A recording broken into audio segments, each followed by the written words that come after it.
సమస్త సమర్థ సగంధ సహస్ర శతప్రాద సంహూతి సంహారాజయ వివర్త విదగ్ధ విమర్ధ వినీత హిమాశిఖర గీంకార అవ్యయ ప్రణప్రియ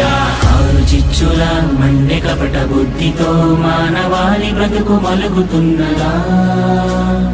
ఏకపాదమై ఉన్న ధర్మమే ఇలా ఇసుక సేతువై కూలుతున్నదా